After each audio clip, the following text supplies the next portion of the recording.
സംസ്ഥാനത്ത് 111 പേർക്ക് കൂടി കോവിഡ് സ്ഥിരീകരിച്ചു. ഒരു മരണം. രാജ്യത്ത് ഏറ്റവും അധികം രോഗബാധിതരും കേരളത്തിൽ. സംസ്ഥാനത്ത് കോവിഡ് രോഗബാധിതരുടെ എണ്ണത്തിൽ വർധന. ഇന്നലെ മാത്രം 111 അധിക കേസുകൾ സ്ഥിരീകരിച്ചതായി കേന്ദ്ര ആരോഗ്യ മന്ത്രാലയത്തിന്റെ കണക്കുകൾ പറയുന്നു. ഒരു മരണവും കോവിഡ് രോഗബാധ മൂലം കേരളത്തിൽ റിപ്പോർട്ട് ചെയ്തിട്ടുണ്ട്. ഇന്നലെ രാജ്യത്ത് ആകെ സ്ഥിരീകരിച്ചത് 122 കേസുകളായിരുന്നു.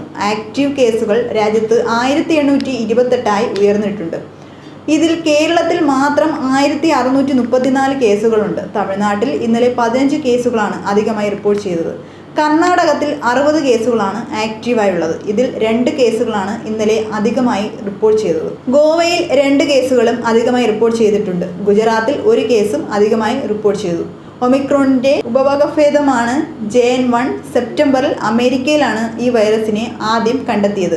2 ദിവസം മുൻപ് ചൈനയിലും 7 കേസുകൾ സ്ഥിരീകരിച്ചു. ആകെ 38 രാജ്യങ്ങളിലായി ഈ വൈറസ് പടരുന്നുണ്ട്. കേരളത്തിലും ഔദ്യോഗികമായി കേസ് സ്ഥിരീകരിച്ചതോടെ ഈ പട്ടികയിലേക്ക് ഇന്ത്യയും എത്തി.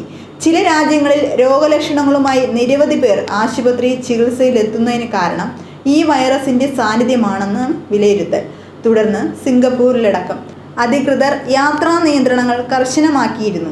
ബൂസ്റ്റർ ഡോസിന്റെ ആവശ്യകതയെക്കുറിച്ചും പലയിടത്തും ചർച്ചയാകുന്നുണ്ട്. നിലവിൽ ഇന്ത്യയിൽ കണ്ടെത്തിയ XBB അടക്കമുള്ള വകഭേദങ്ങളെക്കാൾ JN.1 വകഭേദം വളരെ വേഗത്തിൽ പടരുന്നതും പ്രതിരോധശേഷിയെ മറികടക്കുന്നതുമാണെന്നാണ് വിദഗ്ധർ പറയുന്നത്. കോവിഡ് ബാധിച്ച് രോഗം ഭേദപ്പെട്ടവരെയും വാക്സിൻ എടുത്തവരെയും ഈ വൈറസ് ബാധിക്കും. JN.1ന്റെ രോഗലക്ഷണങ്ങൾ മറ്റു വകഭേദങ്ങളുമായി സാമ്യമുള്ളതാണ്. പനി, ജലദോഷം, തലവേദന അടക്കമുള്ള ലക്ഷണങ്ങൾ കാണുന്നതായി ആരോഗ്യ വിദഗ്ധർ പറയുന്നു. 4-5 ദിവസങ്ങൾക്കുള്ളിലാണ് ലക്ഷണങ്ങൾ കൂടുതൽ പ്രകടമാവുക. ഒമിക്രോൺ വകഭേദം പടരുമ്പോൾ തന്നെ കൂടുതൽ വകഭേദങ്ങൾ ഭാവിയിൽ ഉണ്ടാകുമെന്ന് വിദഗ്ധർ മുന്നറിയിപ്പ് നൽകിയിരുന്നു. ഇതിനോടകം പല രാജ്യങ്ങളും ജനങ്ങൾക്ക് കോവിഡ് മാനദണ്ഡങ്ങൾ കർശനമായി പാലിക്കാൻ മുന്നറിയിപ്പ് നൽകി. നിയന്ത്രണങ്ങൾ കർശനമാക്കിയിരുന്നു. ഇന്ത്യയും അത്തരം നടപടികളിലേക്ക് കടക്കുമോ എന്നാണ് ഇനി അറിയേണ്ടത്. സാമൂഹിക അകലം പാലിക്കുക, മാസ്ക് ധരിക്കുക, കൈകൾ ഇടയ്ക്കിടെ കഴുകുക, ശുചിത്വം പാലിക്കുക, രോഗലക്ഷണമുള്ളവർ ഒട്ടും വൈകാതെ പരിശോധനയ്ക്ക് വിധേയരാവുക തുടങ്ങി നേരത്തെ നാം ശീലിച്ച മുൻകരുതലുകൾ തന്നെയാണ് ഈ വൈറസിനെ ചെറുക്കാനും സ്വീകരിക്കേണ്ടത്. ഇന്നലെ മാത്രം 111 അധിക കേസുകൾ സ്ഥിരീകരിച്ചതായി കേന്ദ്ര ആരോഗ്യ മന്ത്രാലയത്തിന്റെ കണക്കുകൾ പറയുന്നു. ഒരു മരണവും കോവിഡ് രോഗബാധ മൂലം റിപ്പോർട്ട് ചെയ്തിട്ടുണ്ട്. ഇന്നലെ രാജ്യത്ത് ആകെ സ്ഥിരീകരിച്ചത് 122 കേസുകളായിരുന്നു. ആക്റ്റീവ് കേസുകൾ രാജ്യത്ത് 1828 ഉയർന്നിട്ടുണ്ട്. ഇതിൽ കേരളത്തിൽ മാത്രം 1634 കേസുകളുണ്ട്. തമിഴ്നാട്ടിൽ ഇന്നലെ 15 കേസുകളാണ് അധികമായി റിപ്പോർട്ട് ചെയ്തത്. കർണാടകത്തിൽ 60 കേസുകളുമാണ് ആക്റ്റീവായുള്ളത്. ഇതിൽ 2 കേസുകളാണ് ഇന്നലെ അധികമായി റിപ്പോർട്ട് ചെയ്തത്.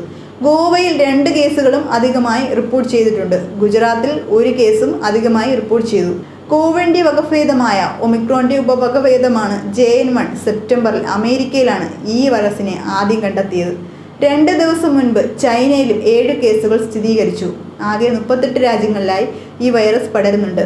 കേരളത്തിലും ഔദ്യോഗികമായി കേസ് സ്ഥിരീകരിച്ചതോടെ ഈ പട്ടികയിലേക്ക് ഇന്ത്യയും എത്തി. ചില രാജ്യങ്ങളിൽ രോഗലക്ഷണങ്ങളുമായി നിരവധി പേർ ആശുപത്രി ചികിത്സയിലെത്തുന്നതിന് കാരണം ഈ വൈറസിന്റെ സാന്നിധ്യമാണെന്നാണ് വിലയിരുത്തൽ.